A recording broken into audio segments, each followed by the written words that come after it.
E hoje eu quero falar sobre um tema muito importante, entendendo o propósito de Deus para a minha vida, para a sua vida, para as nossas vidas. Esse texto que nós vamos meditar é o texto de Jonas, capítulo 1, versículo 2, a primeira parte, a parte A do texto, quando fala: Jonas, porém, levantou-se para fugir da presença do Senhor. A história de Jonas é uma história que eu não canso de estar ministrando, ensinando, porque eu acredito que é algo muito atual, algo muito importante para que nós estejamos vendo e revendo, porque a história de Jonas mostra muito claramente a importância de nós estarmos no centro da vontade de Deus para a nossa vida.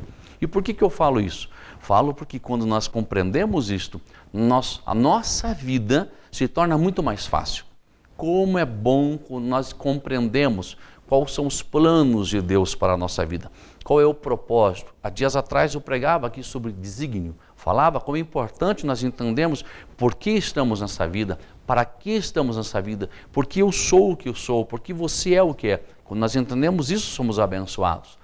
Mas é muito importante quando nós também entendemos quais são os planos de Deus para a nossa vida. E nesse texto que nós lemos, a história conta que Deus fala para Jonas e propõe a ele uma missão. Isso é muito importante, entenda isso, grave isso no seu coração. Deus confiou a Jonas nada mais do que uma missão. Eu acredito que todos nós estamos nesta vida porque também temos uma missão a cumprir. E a Bíblia diz que Jonas recebe a sua missão, porém, ele prefere tomar uma outra atitude. A Bíblia diz que ele vai a um determinado porto, desce a esse porto, compra uma passagem, paga por esta passagem. Ele não recebeu a passagem de graça, ele fez questão de pagar, então ele sabia o que estava fazendo. Jonas estava pagando pelaquela decisão que estava tomando. E a Bíblia diz que ele toma essa atitude para fugir da presença de Deus. A partir daí, a Bíblia Sagrada nos conta que as coisas começam agora a se tornar difíceis para Jonas, visto que Jonas, então, agora começa a pagar um preço pela sua desobediência, pela sua falta de entendimento, falta de discernimento, falta de fé até mesmo. Jonas agora entra num barco, automaticamente a Bíblia diz que um vento forte começa a bater contra o mar. Jonas está dormindo no barco, começam a se levantar ondas e as pessoas que estavam no barco começam a consultar os seus deuses, lançam sorte para saber o que estava acontecendo. Até que encontram Jonas dormindo e vão perguntar para Jonas se ele não estava preocupado com o que estava acontecendo. E a Bíblia diz então que, uma vez entendendo que ali estava uma pessoa que estava fora de um propósito, fora de uma missão, e Jonas até de certa maneira já reconhecendo isto, Jonas é lançado para fora do barco. A partir desse momento, segundo a Bíblia Sagrada, um grande peixe vem, engole Jonas, né, e Jonas passa agora a dar algumas voltas aos abismos dos mares.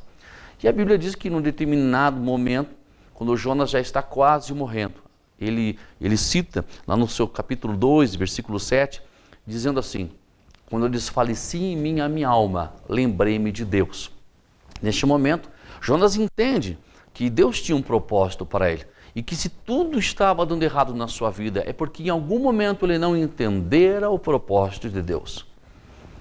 Eu não gosto, eu vou me aproximar aqui da nossa câmera para dizer algo muito importante para você nessa noite. Eu não gosto de usar o termo. Muitas pessoas quando falam de Jonas falam assim: ah sim, Deus castigou a Jonas. Deixa eu dizer algo muito claro para você. Porque nós acreditamos na graça de Cristo. A graça do Senhor chega até nós. E nós entendemos que Deus não vai nos castigar. Entenda uma coisa, você que quem sabe ouviu muito isso. Ah, você está enfrentando isso porque Deus está te castigando. Eu declaro em nome de Jesus. Deus está tratando com você e não te castigando. Jonas agora começa a ser tratado por Deus. E neste momento desse tratamento, ele lembra do Senhor e ele ora a Deus, e Deus agora faz que o peixe voltasse ao seu verdadeiro destino.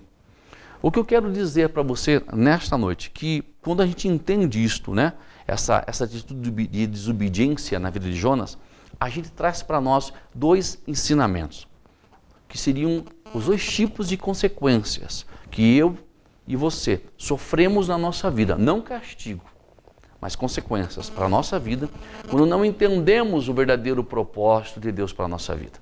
O primeiro deles, que seriam as consequências que nós trazemos para a nossa vida. Nós passamos a ter uma vida de dificuldade, as coisas se tornam mais difíceis para nós. Por quê?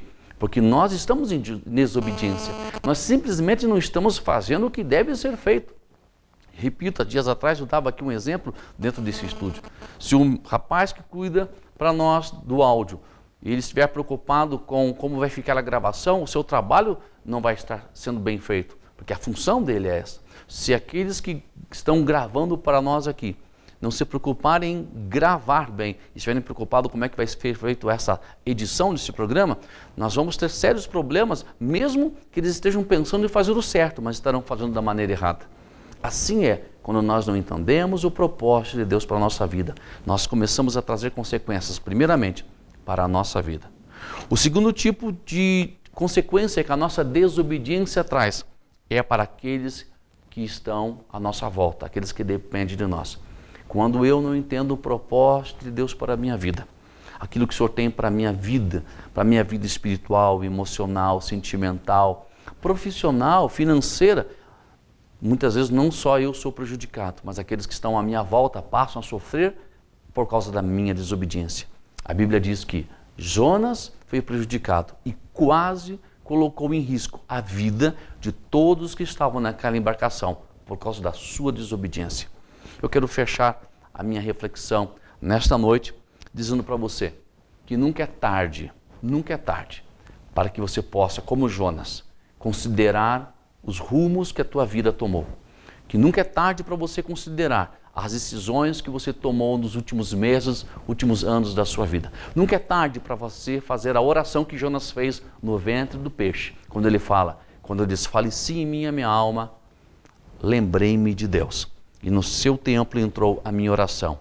Aqueles que observam as falsas vaidades deixam a sua misericórdia, deixam de ser abençoados. Que Deus possa estar visitando você nesta noite e que você possa ainda hoje dar um novo rumo para a tua vida, dentro de um propósito, verdadeiro propósito de Deus para você.